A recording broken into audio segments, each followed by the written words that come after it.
भाई क्वेश्चन की लैंग्वेज के हिसाब से आप चलो तो सिंपल सी बात है, ये कर्व दिया हुआ है कि नहीं, हाँ है ना। ये कर्व देखने से क्या लग रहा है,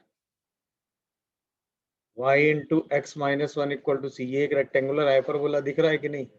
आपको इसमें c की वैल्यू निकालनी है और आपसे ये कहा गया है कि इन दोनों पॉइंट को जो ज्वाइन करने वाली स्ट्रेट लाइन है वो इसकी क्या है, मतलब ये जो दो पॉइंट को ज्वाइन करने वाली लाइन है वो इसकी, तो इसका मतलब क्वाड्रेटिक का डिस्क्रिमिनेंट क्या होना चाहिए, 0।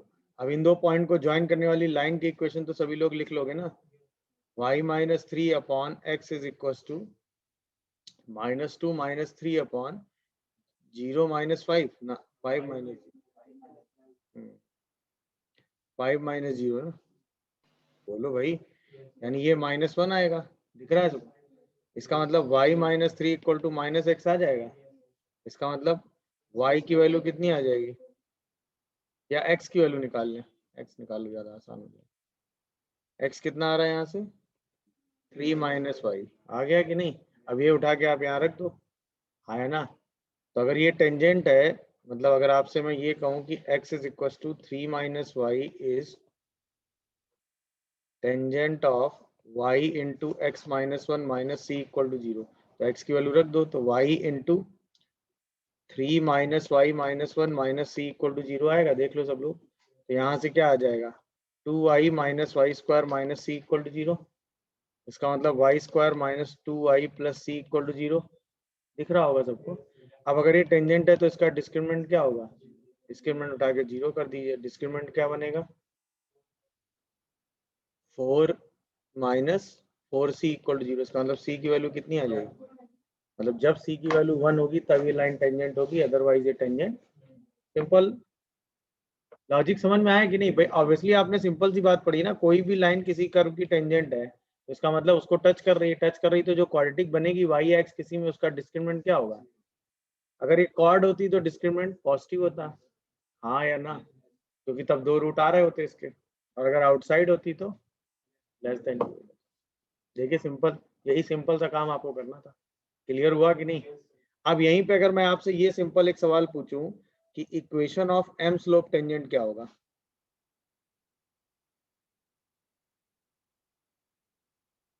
Equation of m slope tangent for x y equal to c square क्या होगा बताओ। Equation of m slope tangent for x y equal to c square. अब एम स्लोप टेंजेंट निकालने का तरीका हर बार हमने क्या सीखा है भाई, हम सिंपल सी बात करते हैं, मान लेते हैं कि y equal to m x plus c क्या है, टेंजेंट है किसकी, x y equal to c square की। तो यहाँ पर क्या करो, एम एक्स प्लस कुछ और मान लो, सी वन मान लेते हैं ना, क्योंकि सी वन कॉन्स्टेंट ही तो हमें सी के टर्म में निकालना पड़ेगा ना।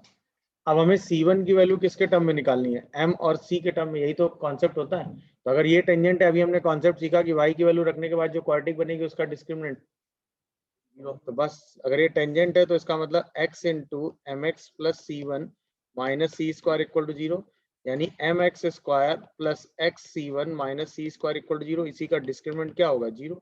इसका मतलब c one square plus 4mc square equal to 0 होगा। आ जाओ, इसका मतलब यहां से C1 की वैल्यू आएगी plus minus root under minus 4mc square. देखो आएगी कि नहीं आएगी, हाँ या ना। इसका मतलब equation of m slope tangent, अब देखना यहां से एक बहुत अच्छी चीज समझ में आई। एम स्लोप टेंजेंट क्या हो जाएगी, for x y equal to c square that is y equal to m x plus minus 2 root under minus m या 2c root under minus M. देखो यही होगा कि नहीं। इसका मतलब टेंजेंट होने के लिए m हमेशा नेगेटिव होना चाहिए, टेंजेंट होने के लिए m हमेशा क्या होना चाहिए, पॉजिटिव स्लोप की टेंजेंट पॉसिबल ही नहीं है। जो भी टेंजेंट होगी उसका स्लोप हमेशा नेगेटिव होगा, क्योंकि पॉजिटिव की कोई लाइन टेंजेंट क्यों नहीं पॉसिबल है, ज्योमेट्री से अब आप ऑब्जर्व कर सकते हैं। भाई आपने रेक्टेंगुलर हाइपरबोला की ज्योमेट्री पिछली क्लास में देखी थी, तो रेक्टेंगुलर हाइपरबोला की ज्योमेट्री कुछ ऐसी बनती है, दिख रहा है सबको। अब टेंजेंट जो भी कोई भी लाइन आप इसकी टेंजेंट खींचोगे तो उसका स्लोप हमेशा नेगेटिव ही आएगा। कोई भी लाइन टेंजेंट सोच लो। क्यों? क्योंकि जो एसिम्पटोट्स हैं उसी का स्लोप क्या है, पॉजिटिव वाले। भाई एसिम्पटोट्स के बीच के रीजन वाली टेंजेंट नहीं पॉसिबल है ना, याद आया भैया? जैसे उस केस में था ना minus b by a and b by a, इसके बीच का स्लोप कभी टेंजेंट का स्लोप नहीं हो सकता, या तो बी बाई ए से बड़ा होगा या माइनस बी बाई ए से। अब यहाँ पे एक एसिम्पटोट्स का स्लोप 0 है, या तो 0 से छोटा स्लोप होगा या इनफाइनाइट जा रहा है तो उससे भी बड़ा स्लोप होगा। तो अल्टीमेटली जो भी टेंजेंट का स्लोप आएगा वो हमेशा कैसा आएगा, पॉजिटिव स्लोप की कोई भी line x y equal to c square के लिए टेंजेंट नहीं। समझे क्यों नहीं हो सकती ये बात? आप क्लियर हुई कि नहीं बताओ? समझ गए कि नहीं भाई सब लोग?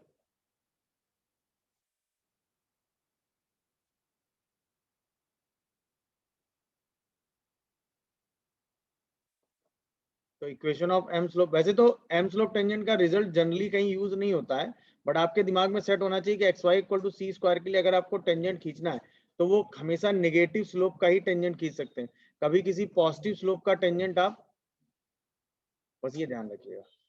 याद है कल वाली क्लास में आपने टी पॉइंट पे टेंजेंट का टेंजेंट लिखा था, दिखा? एक सेकेंड, टी पॉइंट पे टेंजेंट की इक्वेशन लिखी थी ना आपने, ये देखो, ये यही तो लिखी थी। अब अगर इसका मैं स्लोप आपसे डिस्कस करूं तो माइनस 1/t स्क्वायर होता है।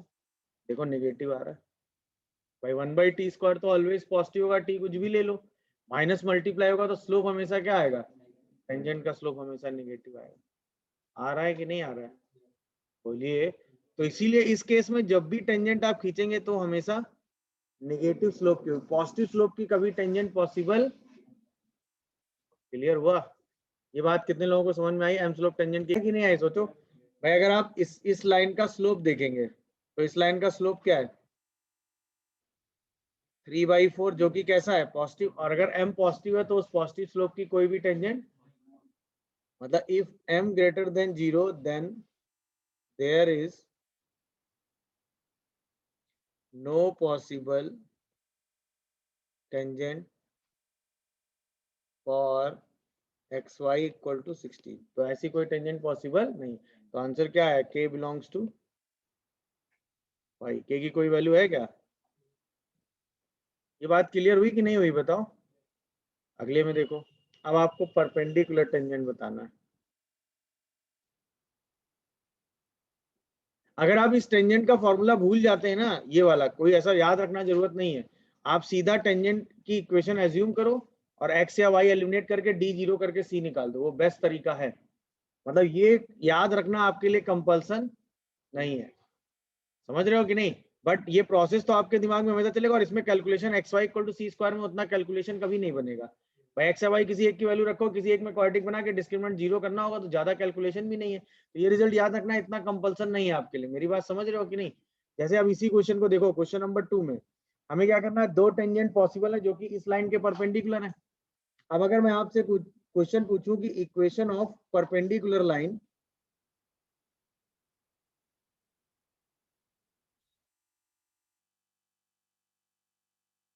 To 4x minus 3y equal to 7, तो क्या होगा? तो वो हो जाएगा 3x plus 4y equal to lambda. अरे हाँ या ना, वही तो होगा।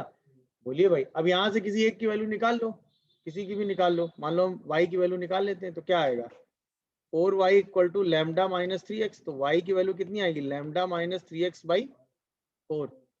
यही क्या है, टेंजेंट है। बोलो भाई, परपेंडिकुलर लाइन दिस, और ये क्या है, इज टेंजेंट ऑफ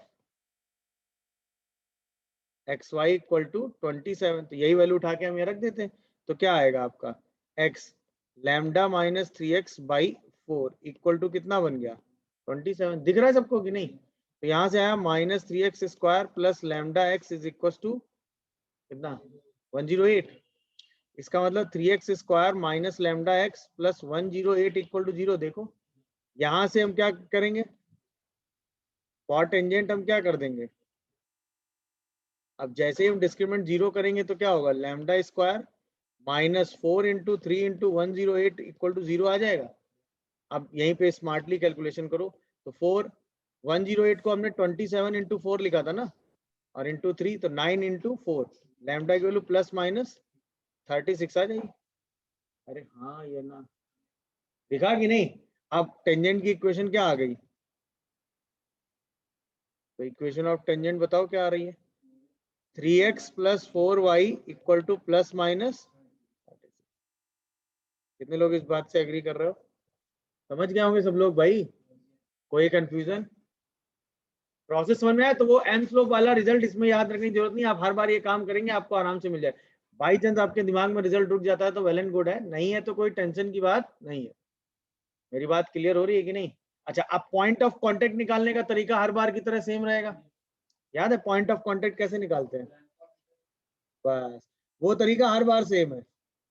तो पॉइंट ऑफ कांटेक्ट आप कह देते हैं, मान लीजिए अल्फा बीटा है, सही है? तो इक्वेशन ऑफ टेंजेंट कितनी हो गई भाई? इक्वेशन ऑफ टेंजेंट हो गई x y one plus y x one equal to कितना? 27 और बाई 2 यानी 54। अरे बोलो भाई, ये बात कितने लोगों को समझ में आई? अब एक बार आप टेंजेंट ले लो क्या, 3x plus 4y equal to 36, उसको कंपेयर कर दो किससे? Beta x plus alpha y equal to 54 से। तो यहां से क्या आ जाएगा? 3 by beta 4 by alpha equal to 36/54। सही लिख रहा हूं मैं? तो अल्फा कितना आ रहा है यहाँ से? 4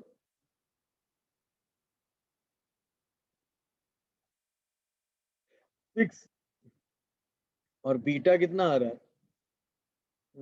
6 4/9। इज दैट 4/9 आता है ना? 9/4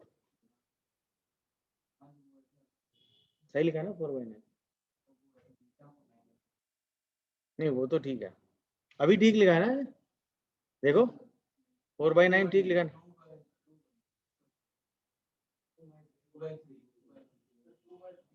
2/3 आएगा क्या? अच्छा 2/3 आता है ये आता है 2/3। तो 2 6, ये तो सही लिखा था 6। 3 9/2 आ जाता है कि नहीं? तो इसका पॉइंट ऑफ कांटेक्ट आ गया 6,9/2 T1। अच्छा T2 कितना आ रहा है बताओ? तो उसके लिए क्या करोगे? 3x plus 4y equal to minus, बस माइनस साइन ही तो लगाना है, beta x plus alpha y equal to 54। यहाँ से 3 by beta 4 by alpha equal to -2/3 आ जाएगा। तो अब T2 पॉइंट कितना आ रहा है? -6 -9/2 ना। पॉइंट ऑफ कांटेक्ट निकालने का तरीका तो एकदम सिंपल सही था। बोलिए भाई, कोई कंफ्यूजन आ रहा तो बताओ, कोई डाउट आ रहा है तो वो बताओ। नहीं क्लियर हुआ भाई? तीन इंफॉर्मेशन थी हमारे पास, मतलब for hyperbola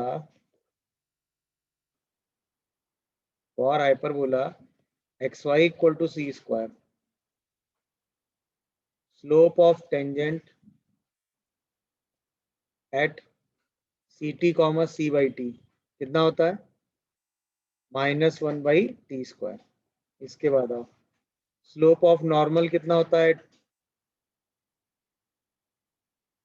slope of normal at c t comma c by t कितना होता है? t²। And slope of cord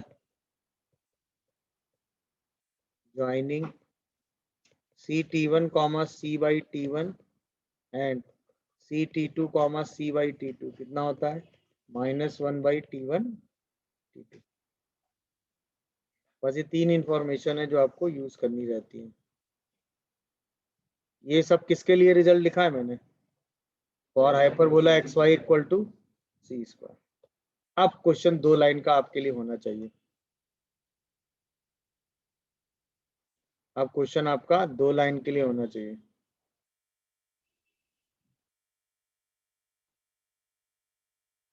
देखो अब क्वेश्चन पढ़ो, 2 लाइन का है।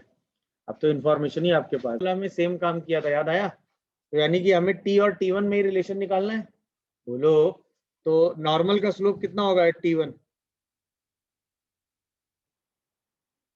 Slope of normal at t कितना होगा? t²। और ऑफ कॉर्ड कितना होगा बोलो,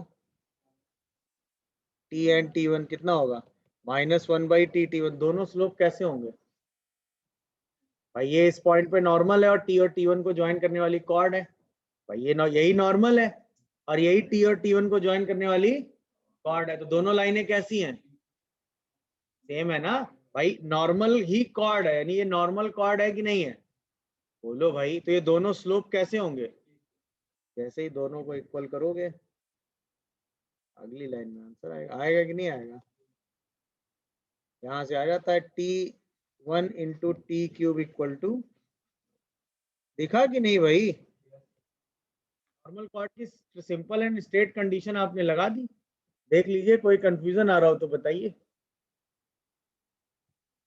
भाई, सिंपल सी बात थी ना, अगर ये टी पे आप नॉर्मल खींचो और ये इसको दोबारा टी1 पे कट करे तो ये टी1 को ज्वाइन करने वाली कॉर्ड हो गई कि नहीं हो गई बोलो भाई, वही तो कॉर्ड वाली कंडीशन लगा देंगे, यानी कि टी पर नॉर्मल का स्लोप और टी1 कॉर्ड का स्लोप दोनों बराबर होंगे। याद है आपने जो पैराबोला के केस में एक रिजल्ट निकाला था, दिमाग से उतर गया सबके, पैराबोला में आपने कहा था ना टी पॉइंट पे आप नॉर्मल खींचते हैं वो पैराबोला को दोबारा कट करता है तो इसका पैरामीटर -t2/t आता है, याद है, ये काम आपने कैसे किया था, टी पॉइंट पे नॉर्मल का स्लोप लिखा था और टी और टी1 और टी2 को ज्वाइन करने वाली कॉर्ड का स्लोप लिखा था और दोनों स्लोप को क्या कर दिया था, वहां से डायरेक्ट टी2 की वैल्यू आ गई थी, याद आया कि नहीं, बस वही सेम काम यहाँ करना था, समझ रहे हो कि नहीं, तो देखिए आपको किसी पॉइंट से मैक्सिमम कितने नॉर्मल खींचने पहले इसकी बात करनी है कि नहीं, तो हम ये कहते हैं कि equation of normal at point t, equation of normal at point t, t का मतलब c t comma c/t for hyperbola x y equal to c²। अब यार आप में से किसी को टी पे नॉर्मल की इक्वेशन याद तो होगी नहीं, मुझे भी नहीं याद है किसी को,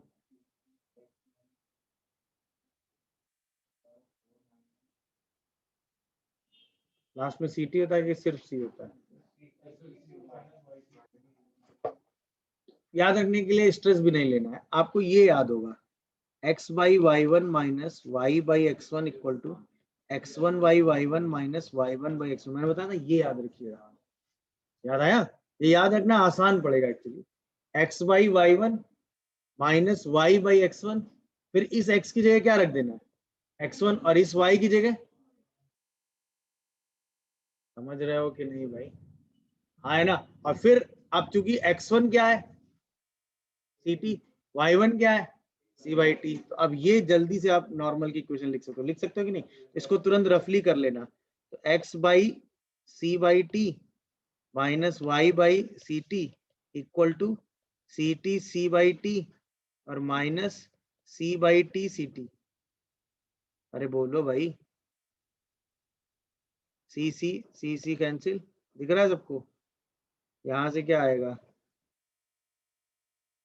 एलसीएम ले लो, सी टी तो t² माइनस y/ct, यहाँ करोगे t की पावर 4 माइनस 1/t², देखो जरा सही लिख रहा हूँ, एक t से एक t कैंसिल, तो जो t पॉइंट पे आएगा t³ minus ty equal to c t की पावर 4 माइनस सी, देखा, नहीं समझे, तो हर बार आप ये काम कर लीजिएगा, ज्यादा जल्दी हो जाएगा काम, क्या बोलते हो,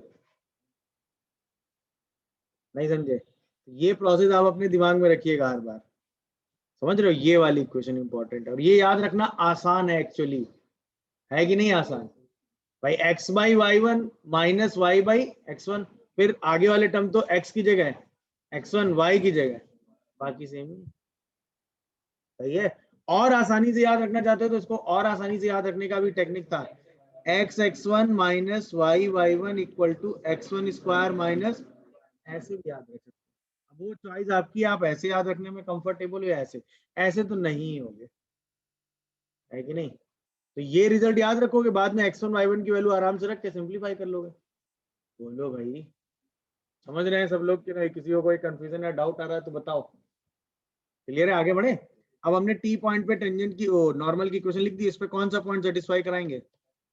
एच कॉमा के, क्योंकि हमें एच कॉमा के से नॉर्मल चाहिए। एच कॉमा के जैसे ही सेटिस्फाई कराओगे क्या आएगा? E cube h minus k y equal to c t की पावर 4 माइनस सी। इसका मतलब सी टी की power 4 minus t cube h, बोलो भाई। अच्छा के टी होगा और प्लस का के टी माइनस का सी इक्वल टू 0। देखो ये इक्वेशन आ रही है टी में, यानी कि ऐसे कितने टी पॉसिबल है? T1, T2, T3 and T4। इसका मतलब H कॉमा के से कितने नॉर्मल हो सकते हैं? मैक्सिमम नॉर्मल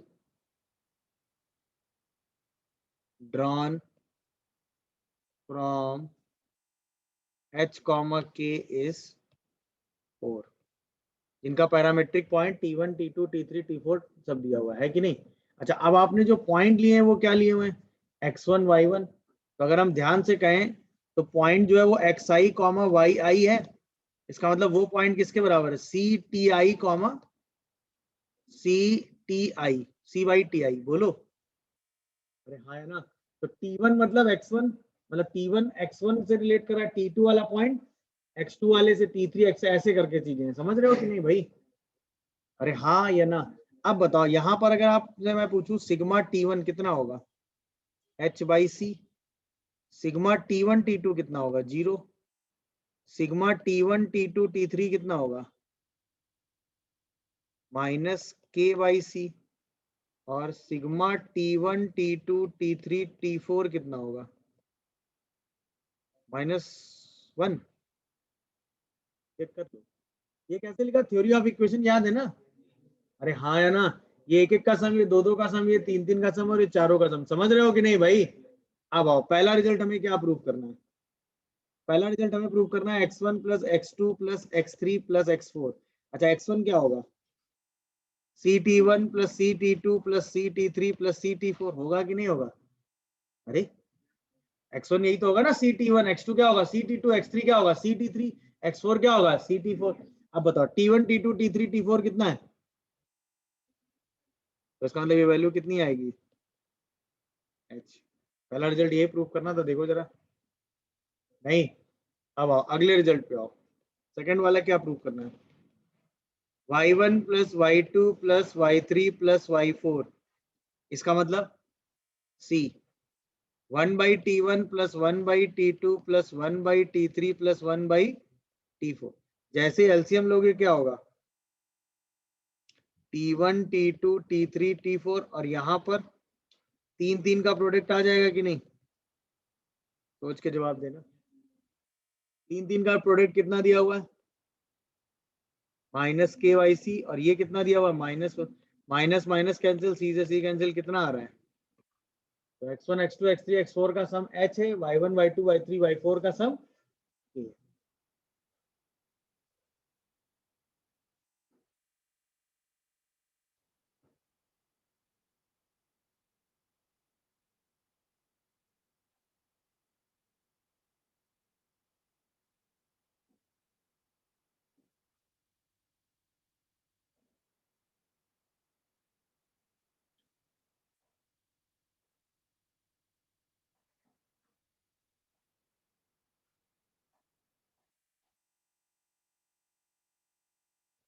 कि एक लाइन की दो डेफिनेशन आपके पास है, तो दोनों को लिख के सिंपल क्या करना है? कौन साइड कंपेयर कर देना है। कंपेयर करके जो वेरिएबल एक लाइन से आ रहा है उसको एलिमिनेट करके एच के टर्म में आंसर लिख देना है। एक लाइन एच के टर्म में होगी और एक लाइन किसी वेरिएबल के टर्म में होगी। दोनों को जैसे ही कॉन्साइड कराओगे उस वेरिएबल की वैल्यू एच के टर्म में आएगी और वो एलिमिनेट हो जाएगा। हर बार आपको इस टाइप की सिचुएशन में यही एक काम करना होता है। नहीं समझे बात? बोलो भाई। अब कर लेंगे कि नहीं क्वेश्चन? तो माना mid point of the chord क्या है? एच कॉमा के। तो कॉर्ड की इक्वेशन क्या हो गई? याद है? एच कॉमा के मानोगे तो गड़बड़ा जाए, क्योंकि के तो इसमें यूज, अल्फा बीटा ले लो, क्या दिक्कत है कि नहीं? आप बताओ तो क्या लिखोगे इसको? Beta y plus alpha x by 2 equal to alpha beta minus k square, यही लिखते हैं देखो, इक्वल टू S1। अरे हाँ है ना, तो इसका मतलब ये क्या आ गया, नहीं कुछ गड़बड़ लिख दिया, अल्फा बीटा अलग अलग हुआ, यहाँ अल्फा आएगा यहाँ बीटा, सही है ना अभी। अब इसको ढंग से लिखोगे तो क्या लिखोगे, beta x plus alpha y equal to 2 alpha beta minus k square, यही तो है। अब बताओ equation of tangent at t क्या लिखोगे पैरामीट्रिक में, और एक्स स्क्वायर इक्वल, क्योंकि एम स्लोप की टेंजेंट लिखने के लिए भी तो टी लिख के हम लिखना पड़ेगा, तो एम से बेटर है टी लिख लो ना, क्या दिक्कत है। याद है एक्स और वाई इंटरचेंज हो जाते हैं, तो t x is equal to y plus a t square. कितने लोगों को ये बात समझ आई, एक्स और वाई तो इंटरचेंज करते हैं टी में, एम में नहीं, टी में, याद आया। अब तो दोनों लाइनें आ गई, दोनों को क्या करना है, बस कंपेयर कर दो, तो t x minus y equal to a t square, यही तो होगा। दोनों को जैसे ही कंपेयर करोगे यहाँ से क्या आएगा, beta y t equal to minus alpha y 1 is equal to 2 alpha beta minus k square divided by a t square. इन दोनों को इक्वल करोगे तो टी की वैल्यू कितनी आ जाएगी, माइनस बीटा वाई अल्फा। इन दोनों को इक्वल करोगे तो minus a t square into alpha equal to 2 alpha beta minus k 2 k square. अब यहाँ पे सीधा वैल्यू उठा के रख दो टी का, तो जैसे ही टी का वैल्यू रखोगे तो a beta square by alpha square ना, तो अल्फा बचेगा is equal to 2 alpha beta minus 2 k square. तो यहाँ से क्या आएगा, minus a beta square equal to 2 alpha square beta और माइनस 2 के स्क्वायर अल्फा। कुछ गड़बड़ नहीं लग रहा,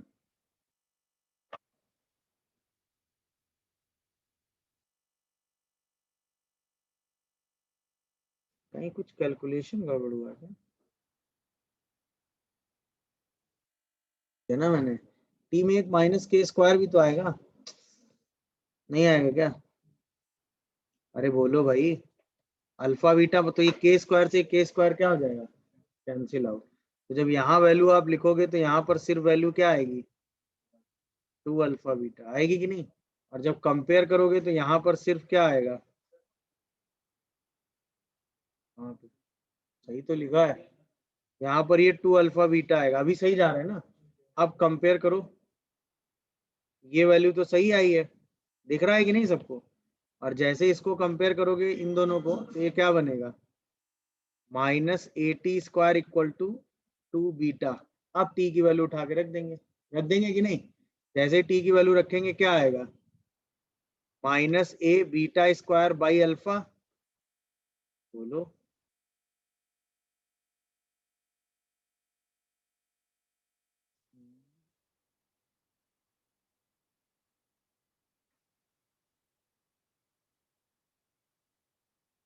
टी इक्वल टू S1,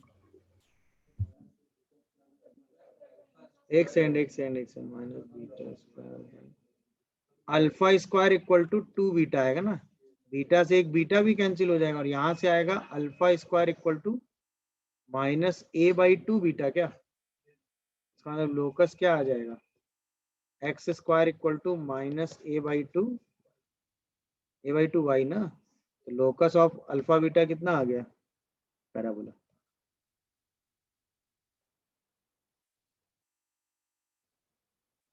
भाई कैलकुलेशन गड़बड़ हो गया,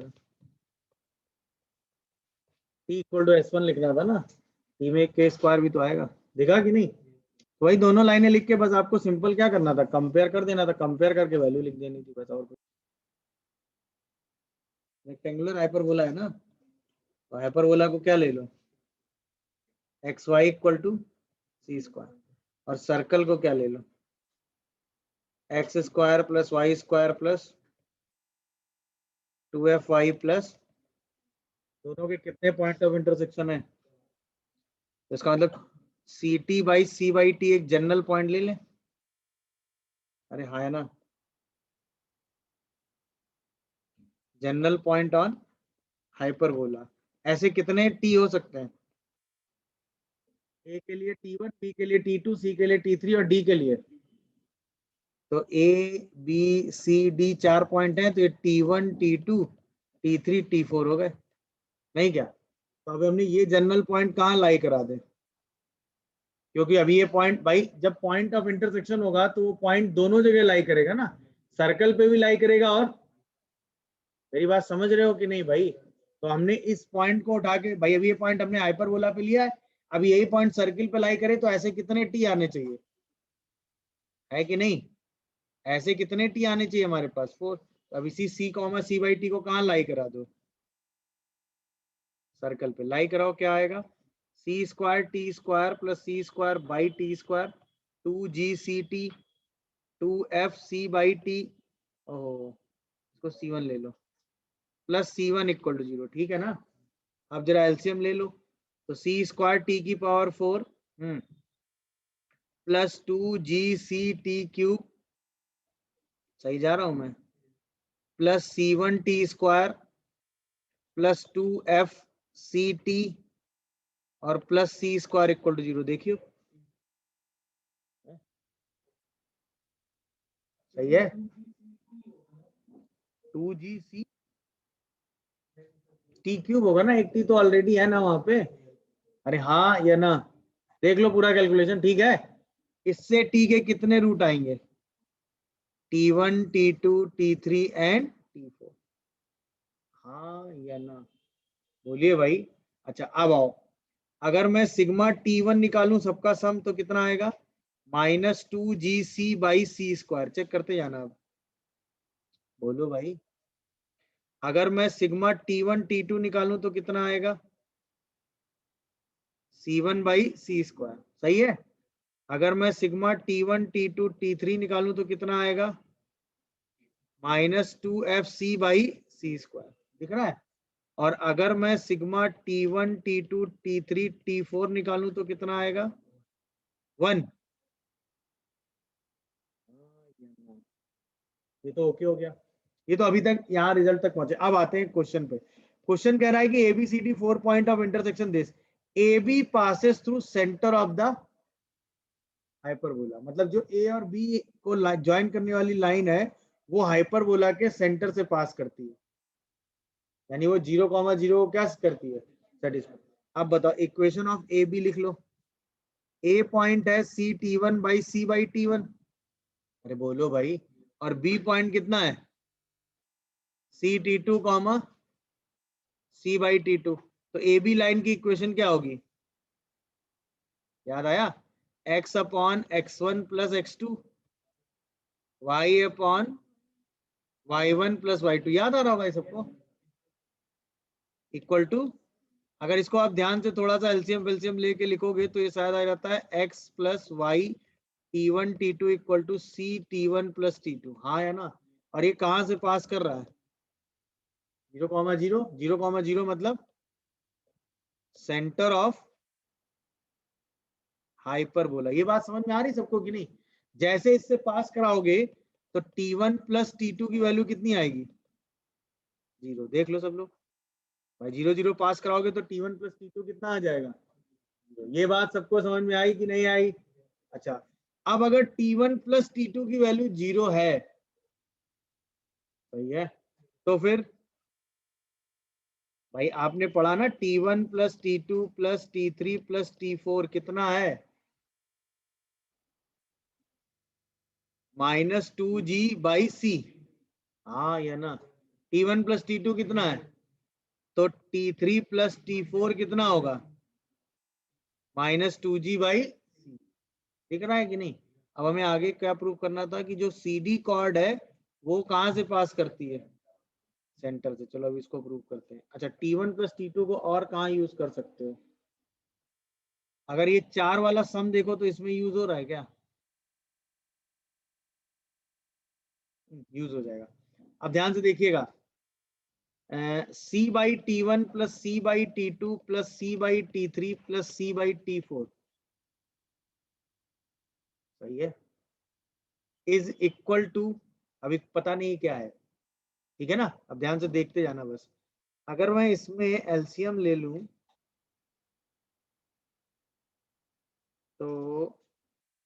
हमें ये प्रूव करना है कि इन दोनों को ज्वाइन करने वाली लाइन कहाँ से पास करती है, ऐसे ही तो कुछ प्रूव करना है ना।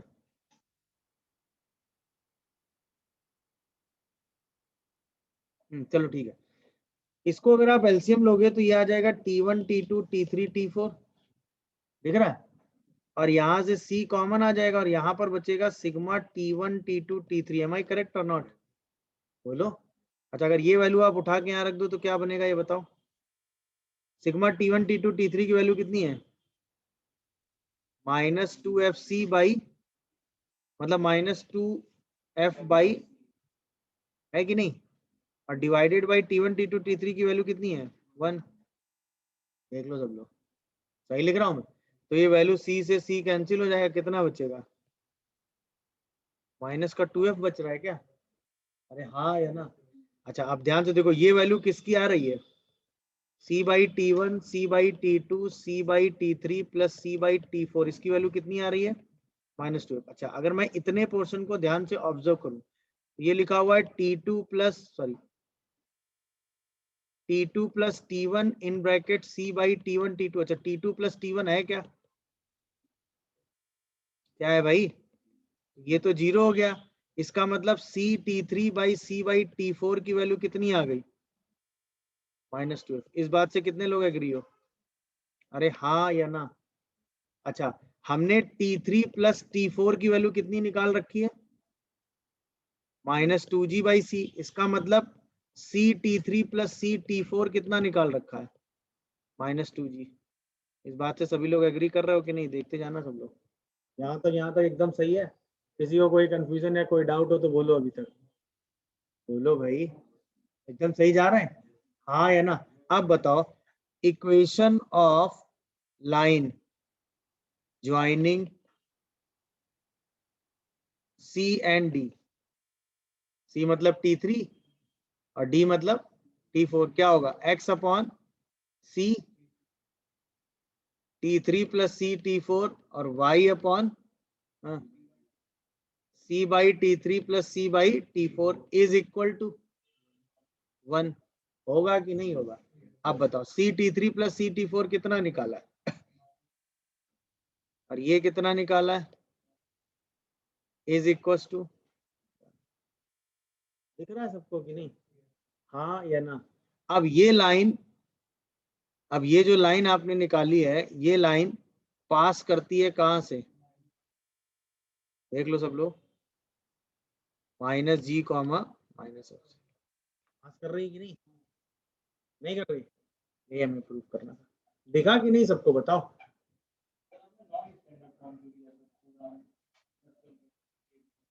क्यों नहीं, तो कोई भी जनरल के लिए प्रूव कर दिया मैंने। एक जनरल रेक्टेंगुलर हाइपरबोला ले लिया, एक जनरल सर्किल ले लिया। मैं x square plus y square equal to r square भी ले सकता था, बट उसमें सर्किल का सेंटर भी 0 0 हो जाता ना, उससे भी प्रूव हो जाएगा, दिक्कत नहीं है। मेरी बात समझ रहे हो कि नहीं, बट पूरा रिजल्ट हमने जनरलाइज करके ही प्रूव कर दिया ना, तो आप इसको एक जनरल प्रॉपर्टी की तरह यूज कर सकते हैं।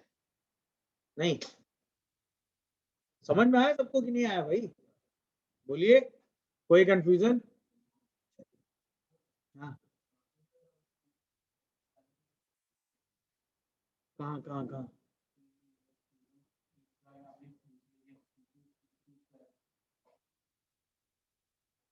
जी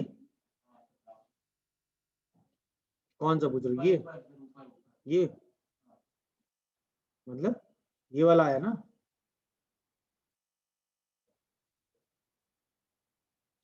ऑर्डर के हिसाब से लिखा है ना, T³ फिर T स्क्वायर फिर T। नहीं, ध्यान से देखा करो, बीच में कहाँ चले जाते हो।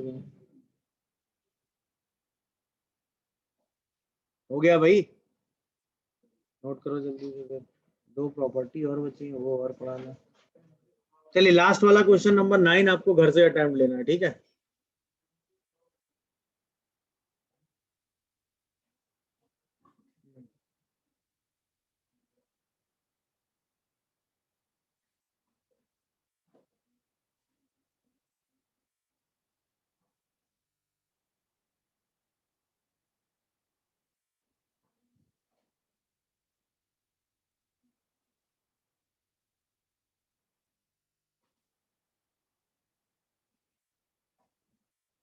नोट ना करो, इसका पीडीएफ हम भेज देंगे, ठीक है? नोट करने में बहुत टाइम लगाओगे।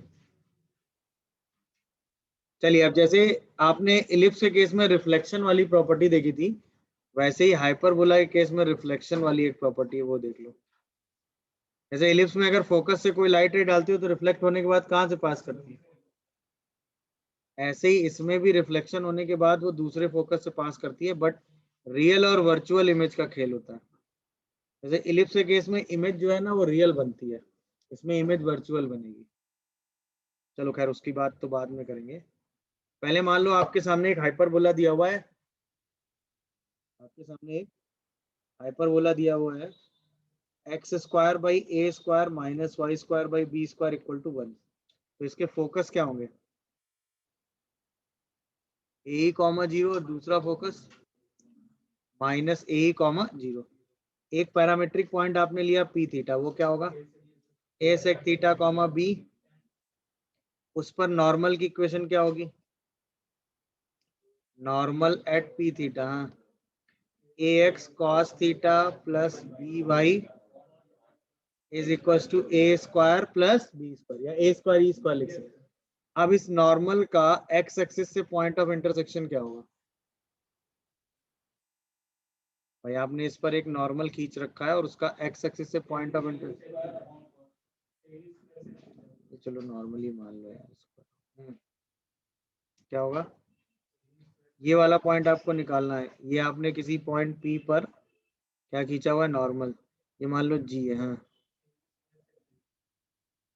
तो फॉर जी आप क्या करोगे, वाई को रख दो जीरो, तो कितना आ जाएगा जी पॉइंट, ए ई स्क्वायर सेक थीटा ना, कॉमा जीरो। ये आ रहा है कि नहीं देखो, अरे हाँ या ना, आ गया सबको समझ में? अब ध्यान से ऑब्जर्व करिएगा। अब हम क्या करने वाले हैं, पी एफ वन और पी एफ टू को ज्वाइन कर देते हैं, कर दिया। अब देखिए, अगर मैं आपसे सिंपल सवाल पूछूं, P f one by p f two कितना होगा, याद है पी एफ वन आपने लिखा था ए ई सेक थीटा माइनस ए अपॉन ए ई सेक थीटा प्लस, याद है कि नहीं, बोलो। आप ए कॉमन करके हटा दोगे तो ये e sec theta minus one upon e sec theta plus one आएगा कि नहीं, अरे हाँ या ना, यहाँ तक ओके हो? अच्छा, अब बताओ, अगर मैं आपसे पूछूं G F one by ji F two कितना होगा, जी एफ वन।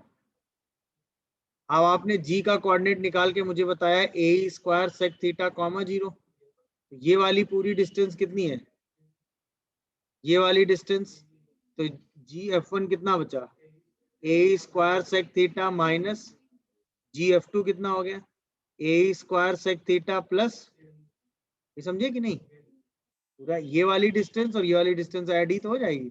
अब यहाँ से ए ही कॉमन लेके हटाओगे तो e sec theta minus one upon e sec theta plus one बनेगा कि नहीं।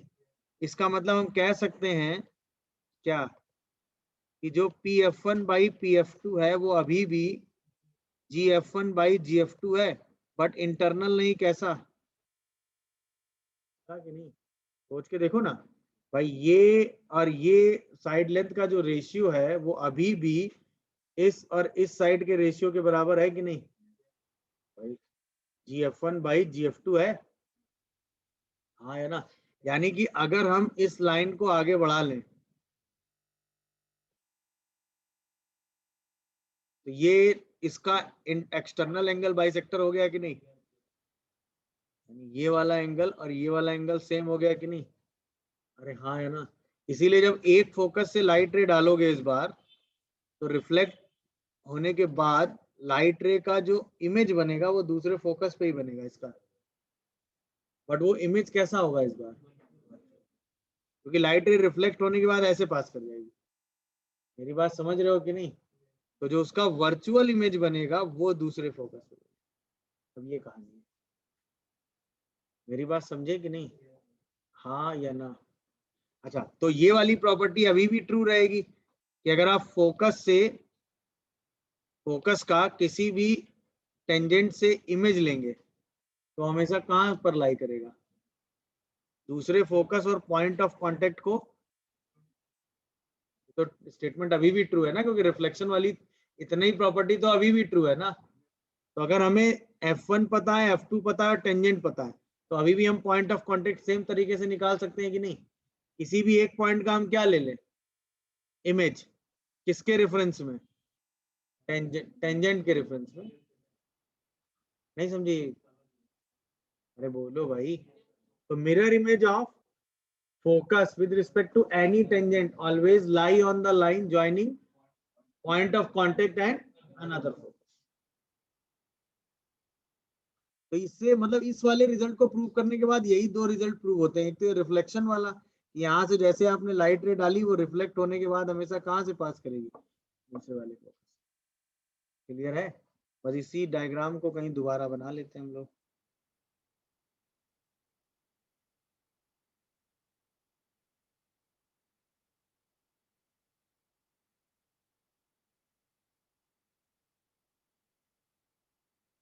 यानी कि अगर हम फोकस से कोई लाइट रे डालें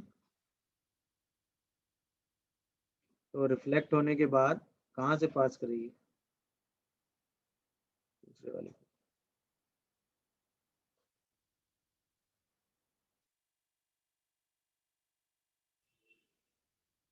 इसको डार्क कर दो।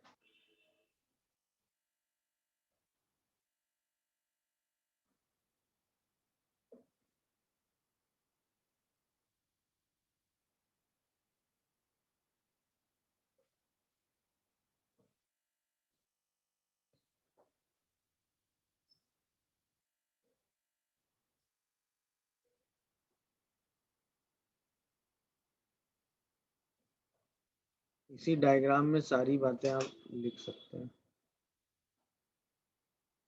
यानी किसी फोकस का अगर आप मिरर इमेज लें तो वो भी कहाँ लाई करेगा, फोकस और पॉइंट ऑफ कांटेक्ट को मिलाने वाली लाइन पे।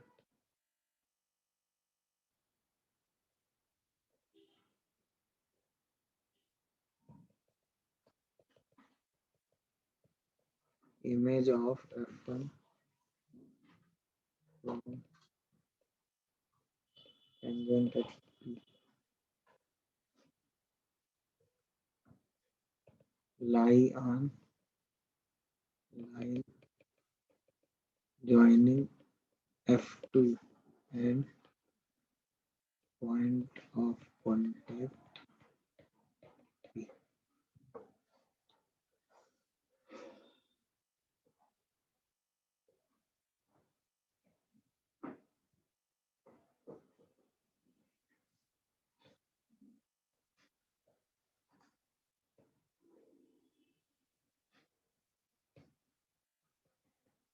ये नॉर्मल हो गया,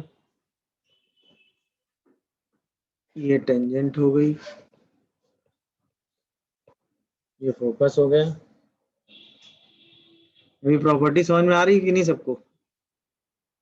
बोलिए। ये सब रिफ्लेक्शन उसी तरीके से है जैसे इलिप्स में था, पर इलिप्स में रियल इमेज थी, यहाँ पर वर्चुअल इमेज। वो वही कनकेव और कॉन्वेक्स वाली चीज हो गई। समझ रहे हो कि नहीं? कि कौन सा मिरर बिहेव कर रहा है, कॉनकेव। कॉनकेव मिरर है भाई, भूल गए क्या? मिरर भी याद नहीं तुम लोगों को? ऐसा मिरर बनता है ना, याद आ रहा है कि नहीं? ऐसा एक मिरर बनता है, एक ऐसा मिरर बनता है, याद आ रहा होगा। ये कॉन्वेक्स और ये तो मुझे भी आता है भाई। पहली प्रॉपर्टी है foot of perpendicular drawn from focus to asymptotes. Clear हुआ? मतलब एसिम्पटोट्स एक तरीके से टेंजेंट की तरह बिहेव करती है, तो टेंजेंट की ये वाली प्रॉपर्टी तो होल्ड करेगी। बस इसमें बस एक चीज और आराम हो जाती है कि वो उसी पॉइंट पर लाई करने लगता है जहां पर डायरेक्ट्रिक्स किसको कट कर रहा होता है, ऑक्सिलरी सर्कल को या एसिम्पटोट्स। तो जहां पर डायरेक्ट्रिक्स ऑक्सिलरी सर्कल को कट करता है या जहां पर डायरेक्ट्रिक्स एसिम्पटोट्स को कट करता है, वो पॉइंट फोकस से अगर आप ज्वाइन करोगे तो वो 90 डिग्री एंगल बनाता है। समझ में आया कि नहीं? यानी कि अगर हम फोकस से किसी भी किस पे, एसिम्पटोट्स पे परपेंडिकुलर ड्रॉप करें, फोकस से किसी भी एसिम्पटोट से परपेंडिकुलर ड्रॉप करें, तो वो वही सेम पॉइंट होगा जहां से क्या पास कर रही होगी, क्योंकि फुट ऑफ वैसे भी टेंजेंट पे खींचा गया foot of perpendicular auxiliary circle पे तो लाई करता ही करता है। हाँ है ना? तो वो तो बात अपने आप में ट्रू है, बट इस केस में बस एक चीज और ट्रू है कि वो जो पॉइंट है वो कहाँ लाई करता है, डायरेक्ट्रिक्स, और वो वही सेम पॉइंट होता है जहां पर एसिम्प्टोट्स और डायरेक्ट्रिक्स एक दूसरे को क्या करते हैं। चलिए इसके आगे हम लोग नेक्स्ट क्लास में कंटिन्यू करेंगे।